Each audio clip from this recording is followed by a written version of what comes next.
Hello students, today we will discuss class 10 science physics part chapter 12 electricity और topic है parallel combination of resistors. Previous section में हमने series combination of resistors के बारे में पढ़ा था, जहां पे आपको ये पता चला था कि करंट की वैल्यू सेम रहती है, पोटेंशियल डिफरेंस अलग अलग हो सकता है और इक्विवेलेंट रेजिस्टेंस कैसे कैलकुलेट करेंगे। जितने रेजिस्टर्स लगे हुए हैं सबकी वैल्यूज को डायरेक्टली प्लस कर देंगे। आज हम लोग करने वाले हैं पैरेलल कॉम्बिनेशन ऑफ रेजिस्टर्स। चलिए स्टार्ट करते हैं हम अपनी क्लास को। चलिए, रेजिस्टर्स इन पैरेलल हमारा टॉपिक यहाँ पे हो चुका है। चलिए let us start. Now let us consider the arrangement of three resistors joined in parallel with the combination of cells as shown in figure 12.7। 12.7 figure की तरह हमने तीन रेजिस्टर्स को पैरेलल में लगा देना है। चलिए, तो हमें पहले 12.7 फिगर पे चलना है। This is 12.8। Yes, this figure जहां पे आपने देखा था कि तीनों रेजिस्टर्स के एंड्स आपस में कनेक्टेड हैं कॉमन पॉइंट एक्स और वाई पे, इसको हम लोग पैरेलल कॉम्बिनेशन बोलते थे। चलिए, तो हमने फिगर देख लिया है। अब एक्टिविटी 12.6 हम लोग शुरू करते हैं। Make a parallel combination XY of three resistors having resistances R1, R2, R3 respectively। Parallel combination बना ले, तीन रेजिस्टर्स हैं R1, R2, R3 का और XY उनके कॉमन पॉइंट्स हो गए हैं।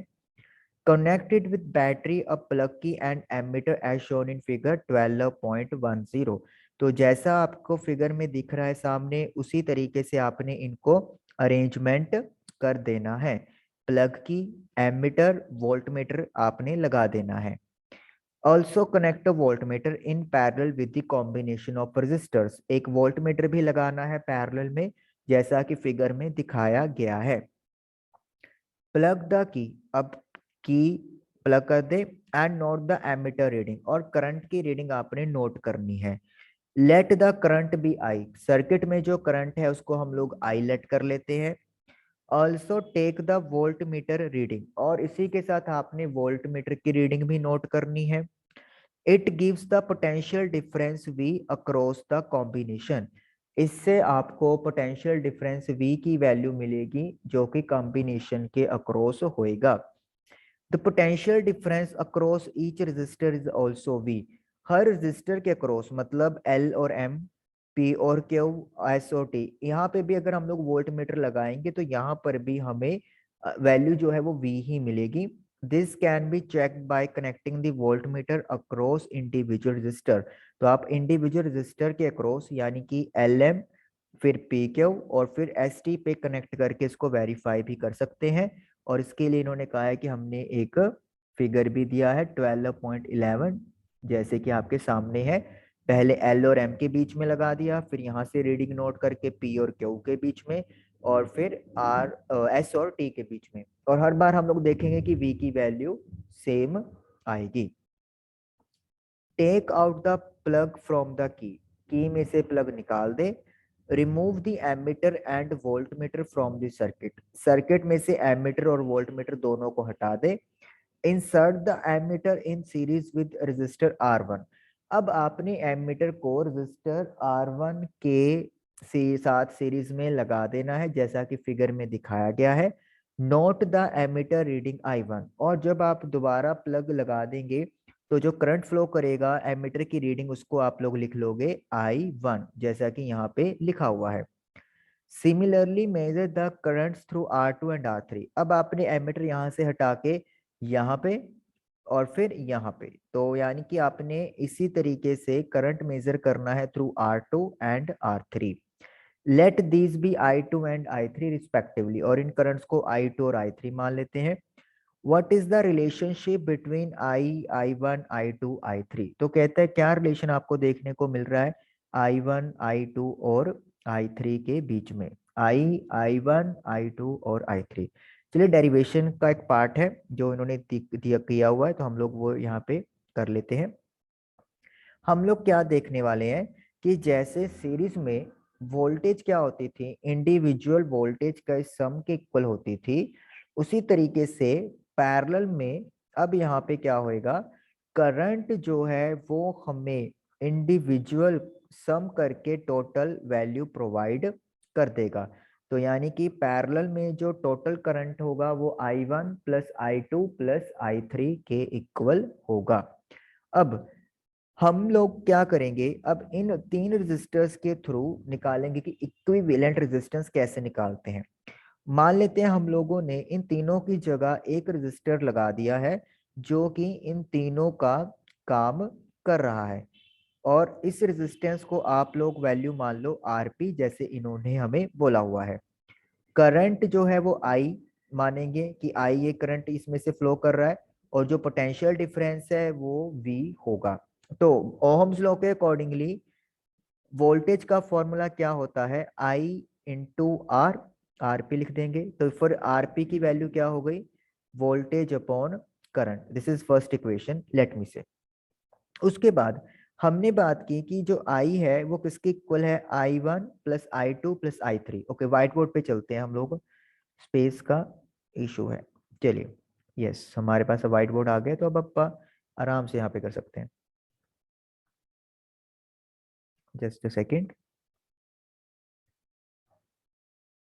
चलिए, तो I is equal to I1 plus I2 plus I3। तो ये हमारे पास टोटल करंट है। करंट का जो फॉर्मूला है वो होता है वोल्टेज अपॉन रेजिस्टेंस। तो हमने रेजिस्टेंस टोटल क्या लेट किया है, आरपी, इक्विवेलेंट रेजिस्टेंस। I1 की वैल्यू क्या है, V अपॉन R1। I2 की वैल्यू V अपॉन R2, और I3 की वैल्यू V अपॉन R3। हमारे पास यहाँ पर वाई V इज सेम, क्योंकि ये कौन सा कॉम्बिनेशन है, पैरेलल कॉम्बिनेशन है। तो आपको अब ये दिमाग में रखना है, सीरीज में करंट सेम रहता है पूरे सर्किट में, तो पैरेलल में वोल्टेज सेम रहती है अक्रॉस 2 पॉइंट हर कंपोनेंट के, अगर आपा ने पैरेलल कॉम्बिनेशन लगाना है। तो यानी कि करंट का कांस्टेंट होना सीरीज कॉम्बिनेशन की पहचान है, और पोटेंशियल डिफरेंस का सेम रहना पैरेलल कॉम्बिनेशन की पहचान है। अब V हम लोग क्या ले सकते हैं, कॉमन। तो I will get 1/R1 plus 1/R2 plus 1/R3। तो V से V कैंसिल आउट हो गया। तो 1/RP is equal to 1/R1 plus 1/R2 plus 1/R3। तो आप देख सकते हो कि जो इक्विवेलेंट रेजिस्टेंस है वो रेसिप्रोकल एडिशन होएगा इंडिविजुअल रेजिस्टर का, और हमारे पास वैल्यू निकल के आएगी। सीरीज में डायरेक्टली प्लस होते थे, लेकिन पैरेलल में रेसिप्रोकल एडिशन हमें करना पड़ेगा। उसके बाद यहाँ पे हम लोग दोबारा बुक पे चलेंगे, क्योंकि एक लाइन आपको बतानी बहुत जरूरी है यहाँ पे, ये line. We may conclude that reciprocal of the equivalent resistance of a group of resistance joined in parallel is equal to sum of the reciprocal of the individual resistance। जो बात अभी हमने की है कि अगर आपको इक्विवेलेंट रेजिस्टेंस निकालना है तो वो रेसिप्रोकल एडिशन करके निकलेगा। अब अगर आपको एक लाइन याद हो, सीरीज में एक आप हम लोगों ने बात की थी कि जो टोटल रेजिस्टेंस निकल के आएगा वो इंडिविजुअल रेजिस्टेंस से कम होगा, तो सॉरी ज्यादा होगा सीरीज में। पैरेलल में ये चीज उल्टा है। पैरेलल में जो रेजिस्टेंस आपका निकल के आएगा टोटल या फिर इक्विवेलेंट, वो R1 से भी कम होगा, वो R2 से भी कम होगा, और वो R3 से भी कम होगा। यानी कि पैरेलल में ओवरऑल रेजिस्टेंस कम हो जाता है, लेकिन सीरीज में ओवरऑल रेजिस्टेंस बढ़ जाता है। तो ये एक बहुत बड़ा डिफरेंस है जो आप लोगों को याद रखना है। ओके जी, अब एक हमारे पास एग्जाम्पल आ रही है, दैट इज 12.8। जैसे कल सीरीज में हमने एक एग्जाम्पल की थी, तो अब हम लोग पैरेलल में भी एक एग्जाम्पल करने वाले हैं। चलिए देखते हैं क्या है। In the circuit diagram given in figure 12.10, 12.10 कौन सी फिगर है आपकी, जो अब आज हमने देखी है, ये वाली figure. Okay, suppose the resistors R1, R2, R3 have the values 5, 10 and 30 ohm। तो हमें तीन रेजिस्टर्स की वैल्यू दे दी है R1, R2 एंड R3। तो R1 की वैल्यू है 5 ओहम, R2 की वैल्यू है 10 ओहम, एंड R3 की वैल्यू है 30 ohm. तो this is R1, R2, R3 की value which have been connected to a battery of 12 volt. तो ये 12 वोल्ट की बैटरी से कनेक्ट किए हुए हैं. Calculate the current through each resistor. तो हमने हर रजिस्टर के क्रॉस करंट पता करना है. फिगर 12.10 क्या सजेस्ट कर रही है कि कॉम्बिनेशन पैरेलल है. तो पैरेलल कॉम्बिनेशन में करंट डिवाइड हो रहा है. तो हमें यानी कि R1 के थ्रू करंट I1, R2 के थ्रू I2 और R3 के थ्रू I3 पता करना है. करंट का फॉर्मूला क्या होता है? Voltage upon resistance. What is the voltage? 12. What is the value of R1? 5. तो 12 अपॉन 5 दैट इज 2.4 एम्पियर. तो ये हमारे पास करंट I1 आ गया. Now we will find I2. V divided by R2. Voltage है 12, R2 की वैल्यू है 10. सो 12 bye 10 1.2.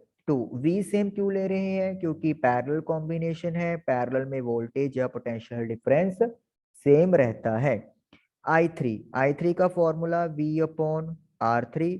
Voltage 12 है और R3 की वैल्यू 3030 है. So it will be 10 4 0.4 ampere. तो इसका मतलब क्या है? हमारे पास इंडिविजुअल रजिस्टर में से करंट कितना फ्लो कर रहा है वो वैल्यू आपके पास आ गई. तो ए पार्ट हमारा यहाँ पे क्या हो गया है? फिनिश हो गया है. Second, total current in the circuit.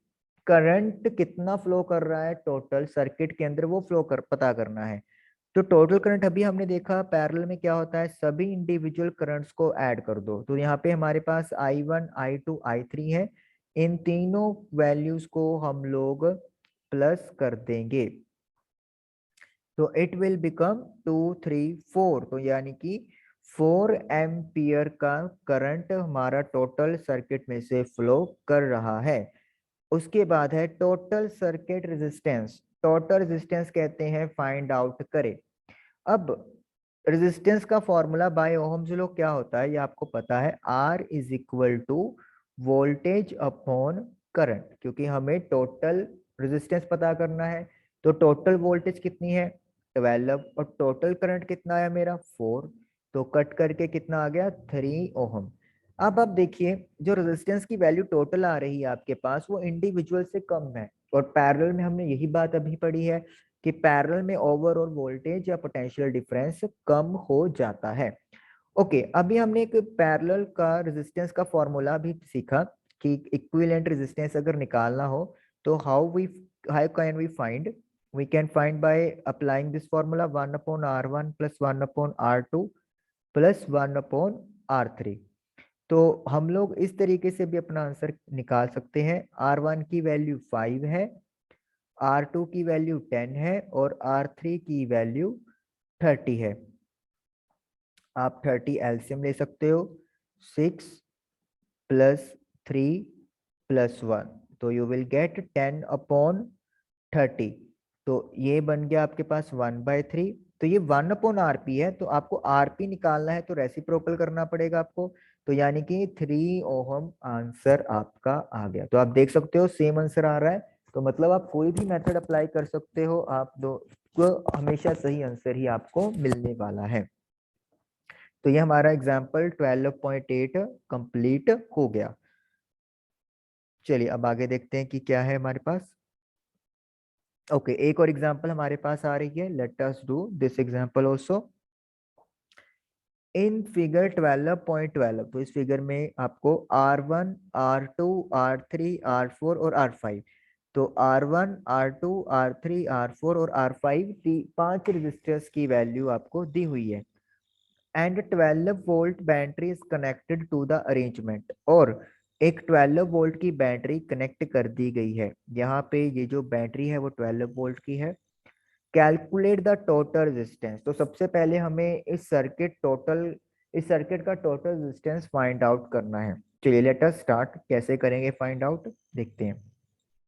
थोड़ा स्क्रीन को हम लोग पहले जूम आउट कर लेते हैं. ठीक है जी, ताकि मैं पहले सर्किट डायग्राम बना लेते हैं यहाँ पे. चलिए सर्किट डायग्राम बना लेते हैं. सर्किट डायग्राम में क्या है अपने पास? यहाँ पे दो रेजिस्टेंस लगे हुए हैं, 1 2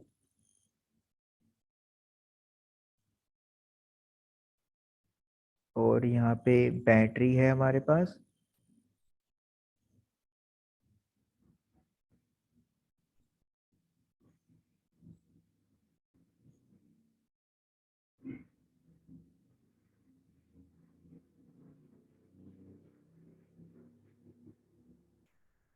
और 3 रेजिस्टर्स और लगे हुए हैं, और एक हमारे पास एमीटर लगा हुआ है। अगर आपके पास बुक है तो आप थोड़ा सा बेटर समझ सकते हो, लेकिन ये बनाना ज़रूरी है। ओके चलिए, तो अब हमें वैल्यूज लिखनी है, तो जूम आउट इन कर लेंगे हम लोग। तो ये है आपके पास R1, ये है R2। तो 10 40 देन 30 20 60। तो this is 10, this is 40, this is 30, this is 20, this is 60। चलिए सारी वैल्यूज हमारे पास आ गई, और ये 12 वोल्ट की बैटरी है। चलिए हमारा सारा काम यहाँ से फिनिश हो गया है। अब हम लोग आसानी से इसको जूम, ठीक है, कर सकते हैं जूम आउट। चलिए स्टार्ट करते हैं हम लोग अब अपनी प्रोसेसिंग। अब देखिए इन दो रजिस्टर्स को पहले देखिए, अगर आप देख पा रहे हो तो ये दोनों रजिस्टर्स के दोनों एंड आपस में कनेक्टेड हैं। It means they are connected in parallel. तो if they are connected in parallel, you know how to find their equivalent resistance. Suppose कर लो मैं इनको आर डैश लिख लेता हूँ, 1/R1 प्लस 1/R2। तो 1/10 plus 1/40, 40 will be the LCM, 4 plus 1, that is 5/40, तो 1/8। तो R dash is equal to 8 ohm. तो इन दोनों का जो टोटल रेजिस्टेंस है वो 8 ओहम हमारे पास आ गया, यानी कि इन दोनों की जगह पर अगर एक रेजिस्टेंस लगाना है मुझे तो उसकी वैल्यू 8 ओहम होनी चाहिए। अब अगर हम लोग इन 3 रेजिस्टर्स को देखें, ये 3 रेजिस्टर्स भी पैरेलल में कनेक्टेड हैं, तो हम लोग इनका भी रेजिस्टेंस फाइंड कर लेते हैं। R3, R4 and R5। R3 की वैल्यू 30 है, R4 की वैल्यू 20 और R5 की वैल्यू 60 है। 60 will be the LCM, 2 plus 3 plus 1, so 1 by R dash, तो 6/60, so I will get 1/10। तो R डबल डैश की वैल्यू आ गई है 10 ओहम। तो यानी कि इन 3 रेजिस्टर्स की जगह पर एक रेजिस्टर लग जाएगा जिसकी वैल्यू 10 होगी। तो अब मैं क्या करूंगा, यहाँ पे एक ना नया सर्किट डायग्राम बना लेता हूँ। ओके ये ठीक है आ गया। इनकी जगह पर यहाँ पे मैं क्या करूंगा, अब इस चीज को खत्म कर दूंगा, क्योंकि मैंने यहाँ पे क्या फाइंड कर लिया कि इन दोनों की जगह पर एक रेजिस्टेंस लग जाएगा जिसकी वैल्यू है 8 ओहम, और सिमिलरली यहाँ पे भी एक रेजिस्टर लग जाएगा जिसकी वैल्यू है 10 ओहम। ओके अब आप देखिए ये दो रेजिस्टर्स आपस में सीरीज में कनेक्टेड है, क्योंकि इनका एक एंड तो आपस में कनेक्टेड है थ्रू एमीटर, लेकिन दूसरा एंड बैटरी के साथ जा रहा है। तो मतलब आप ये नहीं कह सकते हो कि दोनों एंड आपस में कनेक्टेड है, एक किसी और कंपोनेंट के साथ कनेक्ट है दूसरा किसी और कंपोनेंट के साथ। तो इसको वी कॉल सीरीज कनेक्शन। और सीरीज के लिए आपको पता है कैसे हम लोग कैलकुलेट करते हैं, हम लोगों को जो रेजिस्टेंस की वैल्यू होती है उसको डायरेक्टली हमें क्या करना होता है, प्लस करना होता है। तो दिस विल बिकम 18 ओहम। तो यानी कि टोटल रेजिस्टेंस आपके पास सर्किट का 18 ओहम बन गया है। तो आई थिंक हमसे पहले पार्ट में यही पूछा था। चलिए जूम इन कर लेते हैं और चेक कर लेते हैं अपना आंसर भी। यस टोटल रेजिस्टेंस पूछा हुआ था, जी हाँ 18 ओहम हमारा आ चुका है, बिल्कुल सही है। अब उन्होंने पूछा है टोटल करंट भी बता दें, तो टोटल करंट भी हम लोग को बताना है। चलिए टोटल करंट भी बताएंगे हम लोग, क्यों नहीं बताएंगे। टोटल करंट के लिए you know what is the formula. Current का फॉर्मूला क्या होता है by ohm's law, voltage divided by total resistance. अब वोल्टेज जो है आपके पास 12 वोल्ट है, और टोटल रेजिस्टेंस कितना है एंड में 18 ohm. So you will divide 2/3 and you will get 0.67 ampere. तो जो सर्किट में करंट है वो 0.67 एम्पियर फ्लो कर रहा है। ये हमारा आंसर यहाँ पर आ गया और we can say second part भी हमारा डन हो गया। देखिए आपको सीरीज पैरेलल में बहुत अच्छे से पिक्चर क्लियर करनी पड़ेगी। सीरीज में एक एंड दूसरे एंड से कनेक्ट होता है, लेकिन पैरेलल में दोनों एंड आपस में कनेक्टेड होते हैं। तो ये बड़ा ही आपको ध्यान से समझने वाला कंसेप्ट है। ओके, नेक्स्ट देखिए, we have seen that in a series circuit the current is constant throughout the electric circuit। तो सीरीज में आपने देखा कि जो करंट है वो हर पोर्शन से सेम फ्लो करता है, कांस्टेंट रहता है। बिल्कुल सही बात है ये। Thus is it is obviously impracticable to connect the electric bulb and electric heater in series। तो फिर कहते हैं ये क्लियर है कि हम लोग सीरीज में बल्ब और हीटर को कनेक्ट नहीं करना चाहेंगे। क्यों?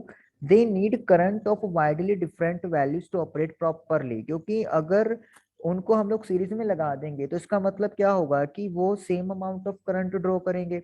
लेकिन अगर हमें एग्जाम्पल 12.3 याद है जो मुझे आपको दिखानी पड़ेगी, क्योंकि मुझे डाउट है कि आप लोग को शायद ना आइडिया हो, आप भूल भी गए हो सकते हो। मुझे थोड़ा बैक जाना पड़ेगा। यहाँ पे 12.3 एग्जाम्पल आपको बतानी है। वहां पे हमें एक न्यूमेरिकल आया था, यस ये वाला। यहाँ पे देखिए जो आपके पास बल्ब है वो करंट ड्रॉ कर रहा है 0.18 और जो हीटर है वो कर रहा है 2.2 एम्पियर। तो यू कैन सी कि there is a large difference between the current drawn by the components. तो इसीलिए कहते हैं कि आप अगर सीरीज में लगा दोगे तो इसका मतलब दोनों सेम अमाउंट ऑफ करंट खींचेंगे, लेकिन दोनों की रिक्वायरमेंट तो बहुत अलग अलग है। तो इसीलिए अगर आपने उनको सीरीज में लगा दिया तो वो अच्छे से ऑपरेट नहीं कर पाएंगे। ओके चलिए, तो सीरीज में थोड़ा सा डिसएडवांटेज हमें बताया जा रहा है एक तरह से। Another major disadvantage of series circuit is when one component fails, the circuit is broken and none of the component works।